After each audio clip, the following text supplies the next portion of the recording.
దీపావళి సందర్భంగా రాష్ట్రపతి ద్రౌపది ముర్ముకు శుభాకాంక్షలు తెలిపారు ప్రధాని మోదీ. రాష్ట్రపతి భవన్కు వెళ్లిన ఆయన ప్రెసిడెంట్కు పుష్పగుచ్చం అందజేసి దీపావళి విషెస్ చెప్పారు. ఈ భేటీకి సంబంధించిన ఫోటోలను రాష్ట్రపతి తన ఎక్స్ ఖాతాలో పోస్ట్ చేశారు.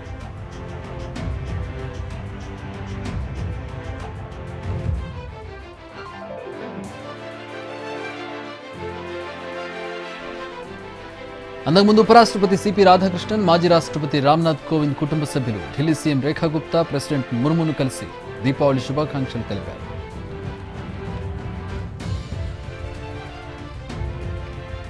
దీపావళి సందర్భంగా రాష్ట్రపతి ద్రౌపది ముర్ముకు శుభాకాంక్షలు తెలిపారు ప్రధాని మోదీ. రాష్ట్రపతి భవన్కు వెళ్లిన ఆయన ప్రెసిడెంట్కు పుష్పగుచ్చం అందజేసి దీపావళి విషెస్ చెప్పారు.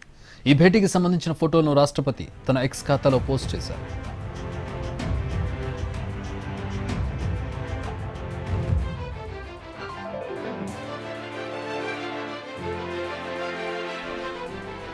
అంతకుముందు ఉపరాష్ట్రపతి సిపి రాధాకృష్ణన్, మాజీ రాష్ట్రపతి రామ్నాథ్ కోవింద్ కుటుంబ సభ్యులు, ఢిల్లీ సీఎం రేఖా గుప్తా ప్రెసిడెంట్ ముర్మును కలిసి దీపావళి శుభాకాంక్షలు తెలిపారు.